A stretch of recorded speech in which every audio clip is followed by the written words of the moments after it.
guys, welcome back to the channel. Knocking out 2 videos today from this backdrop, and I'm not sure which one's going to get released first, but Christmas time, as you could tell, I've done, just like for Halloween, we've done crazy stuff in the house. I'll do a separate little video or YouTube short showing you all the Christmas decorations in due course, but happy holidays, happy Thanksgiving, depending on when you're watching this. What I wanted to do today with this video is do a second part of the Zoom interview I did with Edgar a few weeks ago, where he talked about not only his new optimal room correction software. If you haven't watched that video, I would watch that because that's very important, and that's what I wanted to get out first. But also, he is very instrumental in knowing the technology of the Sphere sound system.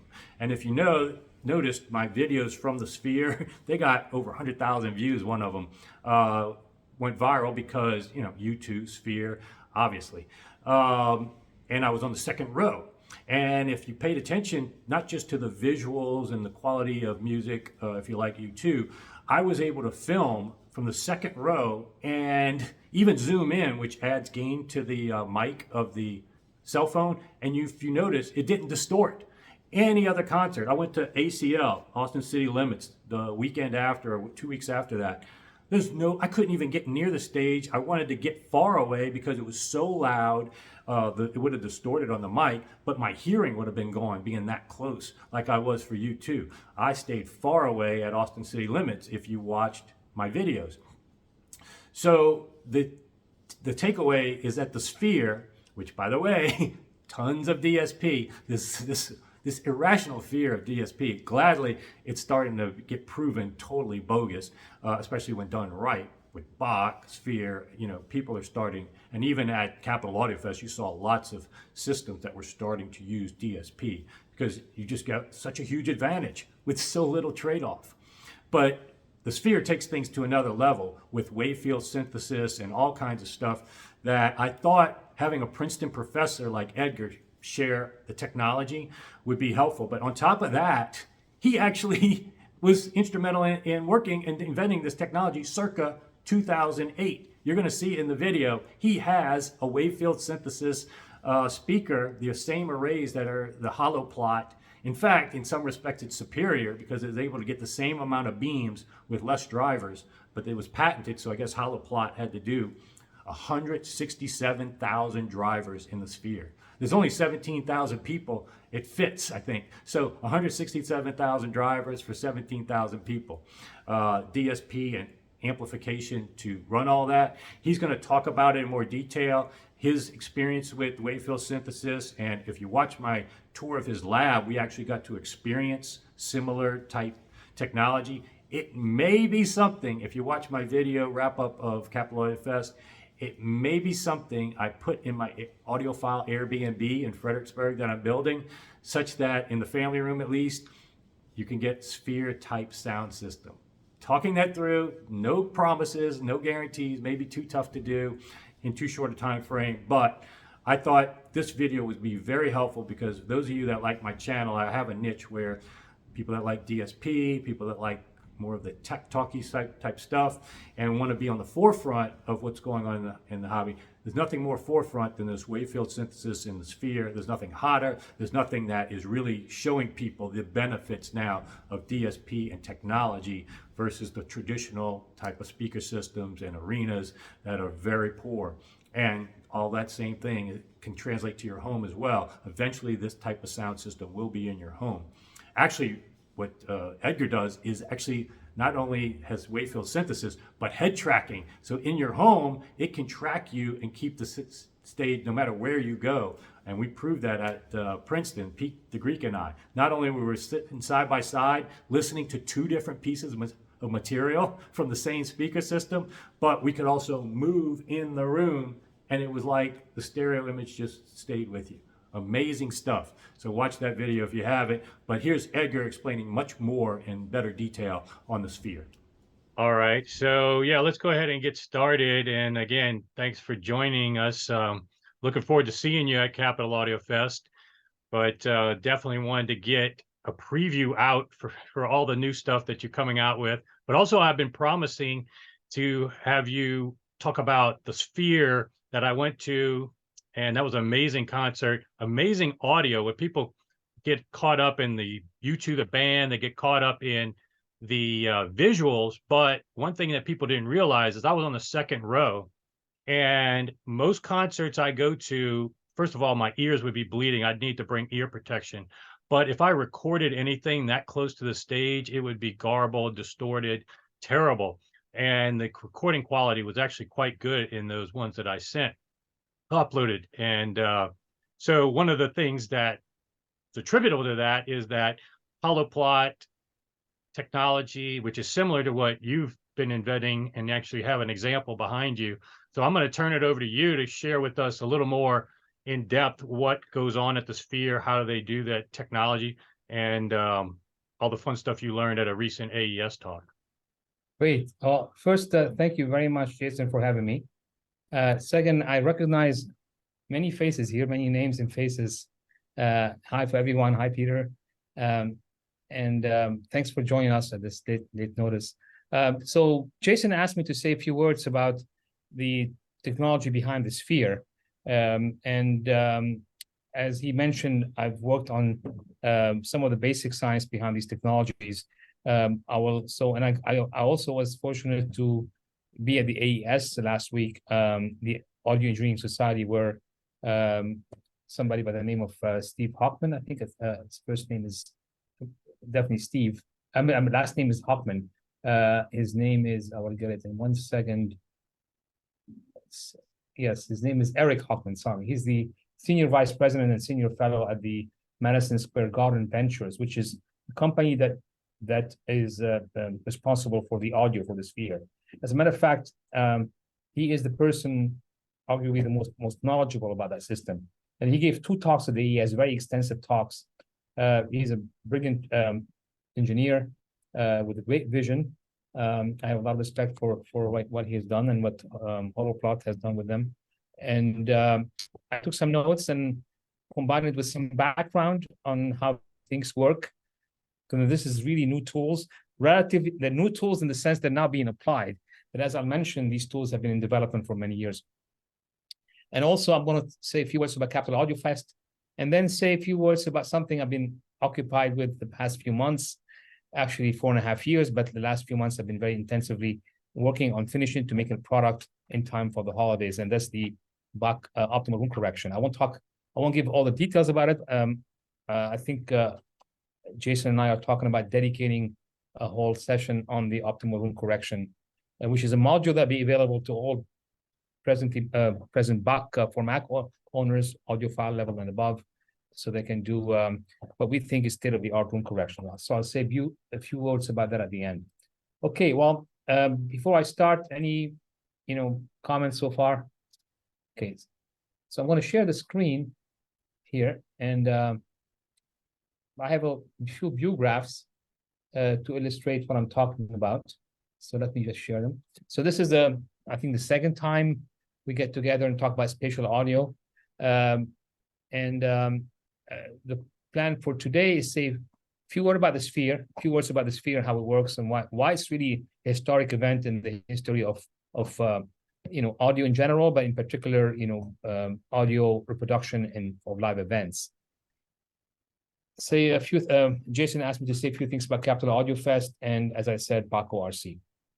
So the Sphere, I'm going to concentrate mostly on telling you a few things about the main technologies, the science or the technology that underlie the Sphere in terms of what actually what there actually turns out to be 2 main technologies only that we need to understand how this whole Sphere works. The first one is called Wavefield synthesis. It's a technique for producing 3D audio and spatial audio, and I will say a few words about it. And I've already said a few words about it in the first part of this interview. And then the second technique that the Sphere uses is beamforming phase arrays. So to understand how that venue works from an audio point of view, one needs to understand the basic of Wavefield synthesis and beamforming phase arrays. Just in general, Wavefield synthesis is a method of creating 3D spatial audio from many, many speakers.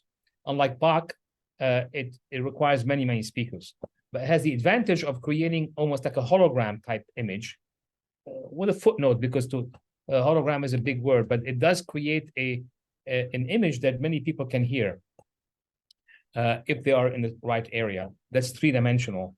And then you can also move sources in that field in a very controllable fashion. Then the second technique, in few words, it's a way to create beams of sound, like flashlights, almost like a flashlight beams of sound, but instead of light, they're actual sound. And this is something that we have worked on a lot in my lab at the university. And you can steer those beams, and you can then use them as a painter or an architect, if you will, to construct a sound field. Whether, well, in this case, in the sphere, they are constructing a sound field for thousands of people sitting in a large area. And I can show you how there are many different modes of and goals for that construction. But anyway, the two techniques. The first one, Wavefield synthesis, is one of three methods for doing spatial audio. The second method I'm not going to talk about today. I talked about it before, it's called ambisonics. And the third one is the one that is in Bach, the binaural crosstalk cancellation. The third one is the most ideal for audiophile listening. First, because it requires only two speakers, and because it's ideal if you have only one listener, which is the case for most audiophile applications, and it's compatible with existing recordings. So this is why I chose it, in terms of for the audiophile, applications, and that's binaural XTC, binaural crosstalk cancellation. So we're not going to talk about it today. Neither are we going to talk about ambisonics. Ambisonics is a more elegant way of coding spatial sound fields, and it has a lot of advantages. It relies on a microphone like this microphone right here. This is a higher order ambisonics microphone. It's a sphere that can record the spatial audio, the entire 3D spatial field, and then manipulate later on, and we can form beams and move, or we can navigate that sound field. It's very powerful, but this is not what the sphere uses. The sphere uses another technique, which is probably the simplest and the most rudimentary ways of creating a spatial image. So what's Wavefield synthesis? Well, so Wavefield synthesis is an idea of exactly what it says: synthesize a wave field. So suppose you have a point source that could be somebody, a click or somebody singing or something, and that point source will create waves, as you see in those red semi-curves. It's like these are the troughs, let's say, of the waves, of the sound wave. It propagates from that point spherically. So the idea of Wavefield synthesis is that you position a bunch of microphones and you record on a number of channels. Okay, and then using some magic formula, and I'll say something about this magic formula, you can take these channel recording and feed them to speakers, and that magic formula will create signals, so the speakers will reconstruct the sound field in exactly how it was. Well, to some extent, exactly, because in order to be exact, you need almost an infinite number of speakers to cover all frequencies also. So that this technique will allow you to reconstruct for a human with a bunch of speakers the illusion or the perception that there's a three-dimensional object, which also, of course, can be moving, okay, by reconstructing the sound waves. That magic formula is based on a theorem that goes back to the late 19th century, and it's called the Helmholtz-Kirchhoff theorem. And it's a theorem that says that for any wave field, it doesn't have to be sound waves. It could be light waves. It could be waves on the surface of the ocean or the lake. If you sample that sound waves at a number of points, ideally in a closed contour, you'll have all information to reconstruct that sound wave at any other location. And that theorem can be cast in such a way to audio where you can take the signals from microphones, position over a certain contour or a line or a curve, and then take those signals, the more the better, and broadcast them from speakers, and you reconstruct the sound field. Here's a picture of how it is in most laboratories. This is a Wavefield synthesis system in Germany, I think. And you can, I think in Germany or in Denmark, one of the two. You can see how many speakers you need to get a decent 3D sound image. So already you can see that this is a very speakers hungry technique, and every speaker has to be driven by a digital channel, an amplifier, and so on. And so you can see it's a very expensive to implement and to construct. Now, so why is the sphere using Wavefield synthesis?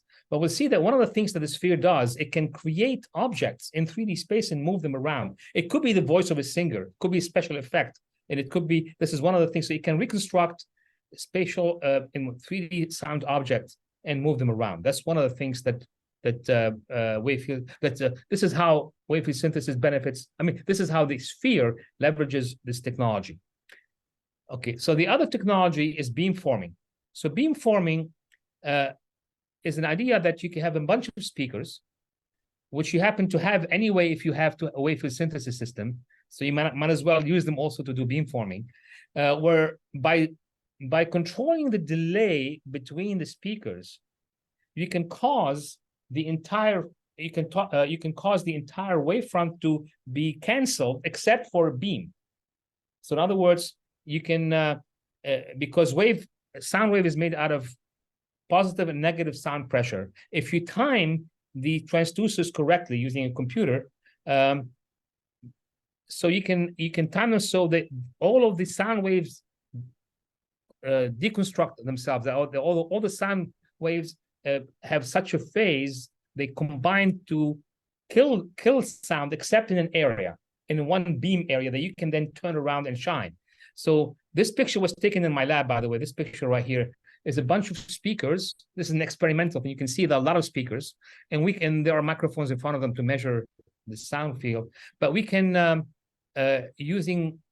controlling the delays between the speakers, we can form sound beams. I'm going to show you some pictures of how these sound beams will look like if you can color them and see them. But the idea is that it's all about controlling the delay. This is called phased array, because you have an array of transducers and you're playing with the phase between them. And this goes back to radar technology before it was used in audio. These are a bunch of phase arrays that we have in my lab. Many of the early ones was constructed by a company called Cambridge Mechatronics Limited in the UK.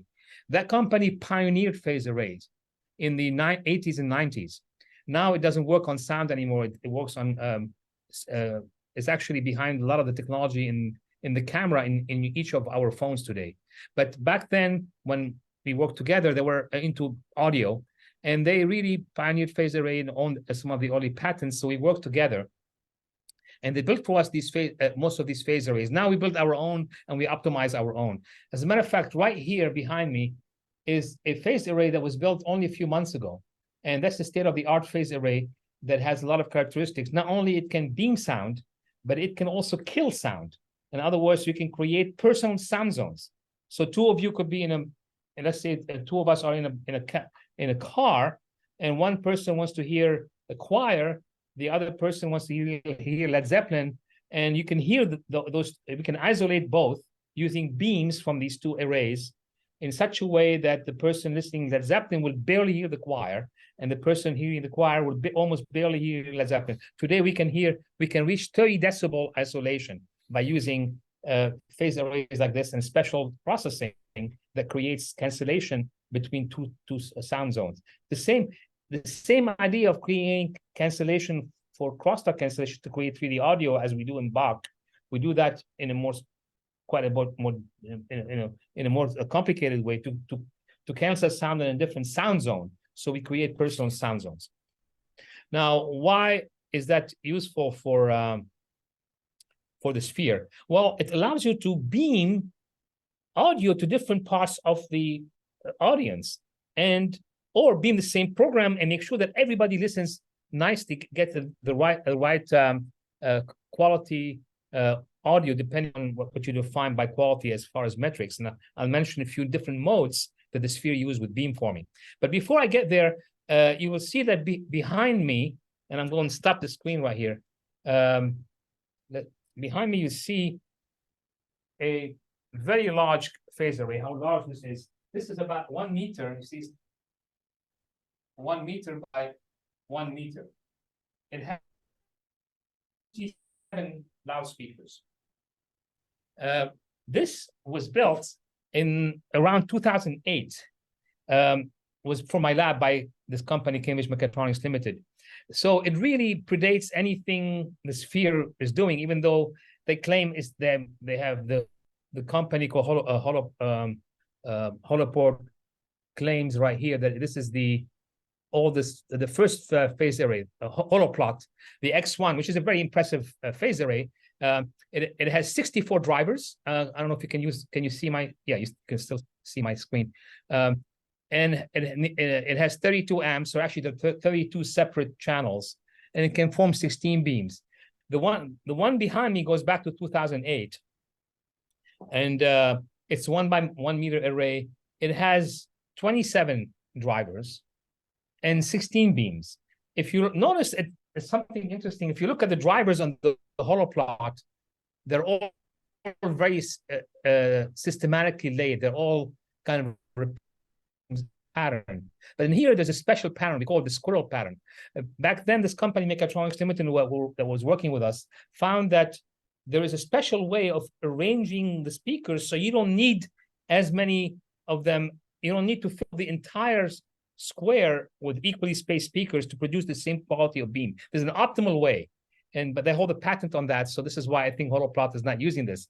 But if they can use that patent, they will save on thousands and thousands of speakers in the Sphere.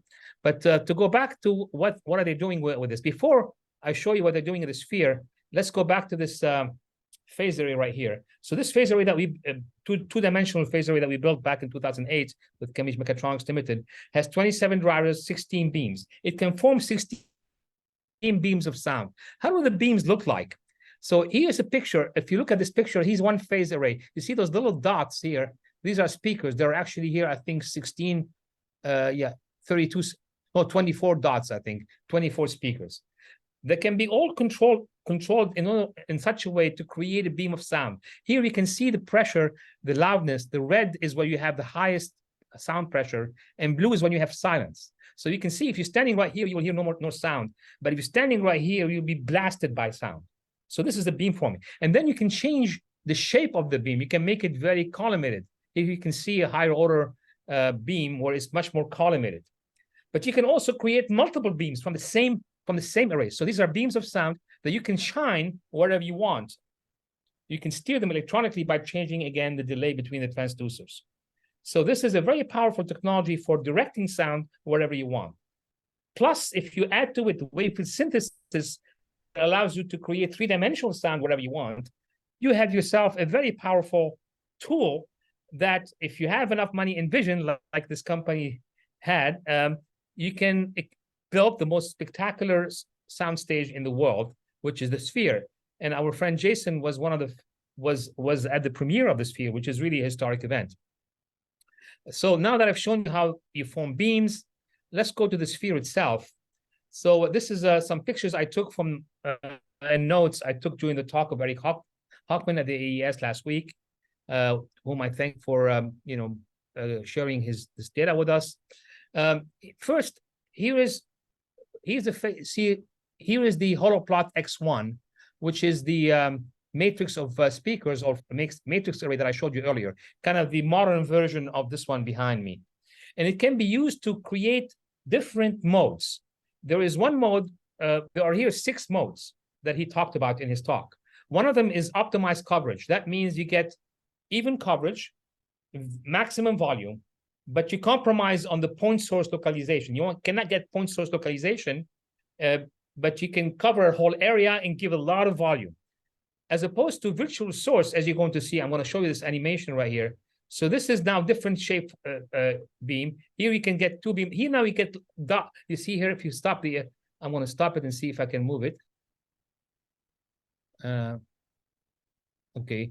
So here is one shape. Here are 2 areas where you can send either 2 programs or the same program, but control it differently for 2 adjacent areas in the stadium.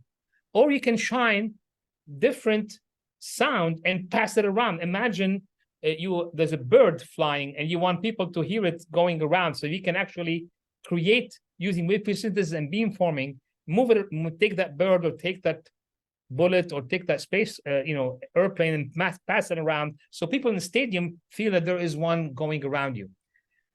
So there are also various modes of shining these beams, where you can actually create for various needs. For example, here are the 6 modes he talked about in his talk: optimized coverage, virtual source, very focused beams, diffuse beam. You can create reverb. You can make the entire audience feel that it is surrounded by, like sitting in a big cathedral, or in hearing the din of the ocean, something very diffuse, and that requires a special kind of beam shape. Finally, he talks about something called fill beams, where he used beams between different sections of the audience to make the sound continuous. And finally, LFP beams. LFE is for the low frequency effects. So you can send, we can not only beam higher frequency, but you can beam the space to different area and in different ways, and create standing waves or create low frequency effects that you want in a specific area of the stadium. So next thing is to show you what the sphere is like. Here you can see a picture of the sphere, but inside here, these are some of the arrays. Now, right here is an area called the proscenium. The proscenium, they have 500 modules. Each module is like this, and this is more than 2 meters, I think. So of the 64 drives, and this area right here has 500 modules. To get you an idea of how big it is, right here is that area, the proscenium array. This is how big a human is right here. Let me open up this picture so you can see it better. So you can see a tiny little circle, that's a human, and that's the array that's made out of 500 arrays, 500 matrices. Each has 64 drivers.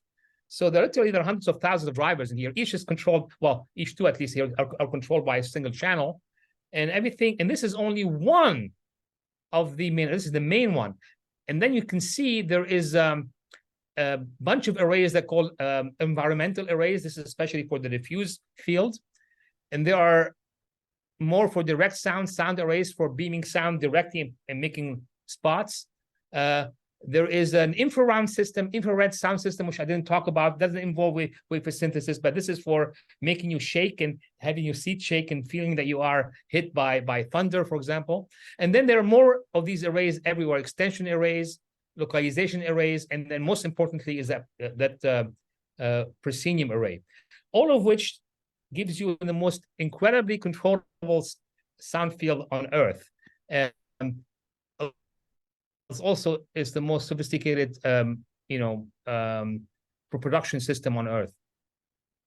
So I'll stop right here before I talk about the next topic to see if you have any questions. I don't want to go too much into the technical detail on here. I hope I just struck a balance between giving you a feel and giving you a technical description of what goes on. So one thing that I wanted to point out is that at the Sphere itself, there were certain parts of the concert where Bono, the lead singer, would whisper in the mic. And at the time where I was second row, I don't think it was directed for me, but I think what was occurring was they were beaming the people up in the top rows way back, even maybe trying to sound like he's whispering in your ear. And I know that as you were talking about, you can actually direct different content for different parts of the Sphere. And so I think they are leveraging that already. One of the things that you showed in your lab, I actually was there, where we were in front of that, and I think it was Pete and I were in front of that, and we were listening to 2 different pieces of content right in front of that array. And that was really cool, because that has applications even outside the Sphere, where in theory, if you're in a car now, you can have music playing for the driver's seat and a different content playing for the passenger seat. And both Pete and I were pretty amazed at how that worked. By the way, it's much more difficult to do that in a car than in something as big as a Sphere. With the Sphere, you can, if you shine one beam in one area, another beam in the other area, you can have a natural isolation because the area is so large.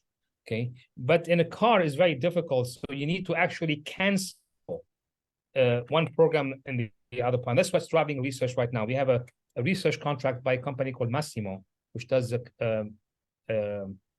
makes some medical equipment, but it has recently bought a series of audio companies called Sound United, which includes a bunch of companies, including Polk Audio and I think Bowers and Wilkins and so on. And these companies are interested in what we're doing with phase arrays and phase arrays and soundbars. That's all I can say. Of course, I cannot go into detail. But the bottom line is to create two isolated sound zones in the same space, like in a car, is far more difficult to do that than in a. So they're not actually in the sphere. They're not actually canceling the sound. They're just beaming different aspects of the sound to different areas and using these different beam shapes and the wavefield synthesis to create this. But this is infinitely complex. I mean, he showed us all the different modes. For example, this is some stats. There are 1,586 modules, like the one I showed you. 1,586 modules. There are also some mobile loudspeakers. So that total of 167,000 speakers in the sphere. So there are some interesting stats here also. Let me see if I have coverage modes. Yeah, these are all the different modes. You can have stereo, you can have 5.1 surround, you can have multiple surround, you can also have a wavefield synthesis through spatial audio. Here also the location of some of the arrays are shown during the construction of the sphere. You can do half immersive coverage, full coverage, and then you can also use standard formats. And this is all set into one big computer program. So if you have a new band, you don't have to be an audio engineer who knows how the wavefield synthesis and beamforming works. You can just click a button and you can start mapping the sound spatially as if you are playing a game, basically. So they really spend a lot of time on the GUI, on the interaction. This is the infrasound. They have an infrasound set under the seats, so each seat can be controlled to give you a sensation with infrasound. Okay, this is my son here, my assistant. Okay, great. Yeah, so I think even they even have smell, I think. That's right. Yes. Too. So yeah, it's incredible. And one thing that I think people overlook when talking about the cool stuff and spatial stuff you can do, but just the ability to control the quality of the audio and the volume such that it's much more even throughout. You don't have that problem I was mentioning before, being on the second row in any other venue next to big arrays, point source arrays or line arrays. You're going to get blown out and not able to record anything. But because these speakers are able to beam the sound, and they are much further away from you as an audience member right on the front row, I was able to get much better quality. So no matter where you are in that place, you're going to get probably the best sound quality to go with the visuals as well. Did he talk much about the visuals, or mainly just about the Holoplot? Yeah, no, he didn't talk about it. It was an audio engineering society, but he did say that it was the number of acres is the largest acre, the highest resolution screen on the planet. He did mention that, but that's the extent of we talked about audio. The academic in me, I wants to correct something that they claim. It's not a big deal, but it's from a historic point. They say this is the world's first matrix array. Maybe it's the world's first commercial matrix array. That's almost correct, except that this company, Cambridge Mechatronics Limited, which we worked with a number of years ago, developed a two-phase array like this, very much exactly like this, and commercialized it. But they sold only one to one audiophile. It was made under the Marantz, I think, the Marantz brand, and they sold one. I think it was called the Cambridge Mechatronics C1, and some crazy audiophile bought it, and so So you can say it is the first. Maybe the Holoplot X or the Holoplot arrays are the world's first commercially successful matrix array. That would be correct, but they're not really the first because they've been around. The 2D arrays were, we have worked on them at least 15 years ago, and so for 15 years. Of course, it's a big challenge to make them work that they have the way that they do and commercialize them. And so I'm not taking away at all from the major achievement of Holoplot, but I just want to correct, this is not the world's first matrix array. Well, I'm already thinking some company, hopefully one that's watching this, can go buy the patent from the Cambridge mechatronics one and maybe reissue it for audiophiles now, because there has been so much more acceptance versus. Yeah, those patents have expired, by the way. Oh, really? Yeah, they're 17 years. Eventually, they were bought by Yamaha. Yamaha bought them from them, and I think by now they're all expired. However, there are new patents that we generated here that's commercialized by Bach Labs, a company that I formed, different from Theoretica, that has 60 different IP for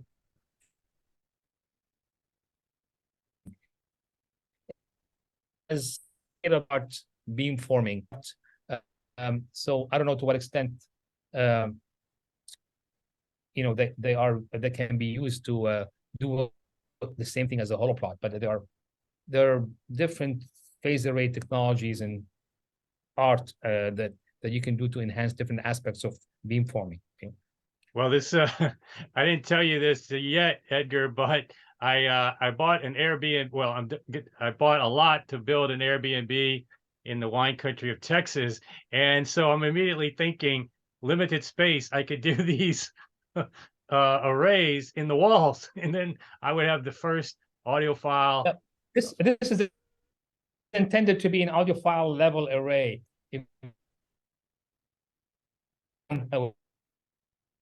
Does give you beamforming with pretty good control. We're focusing on the personal sound zones right now with this, but we can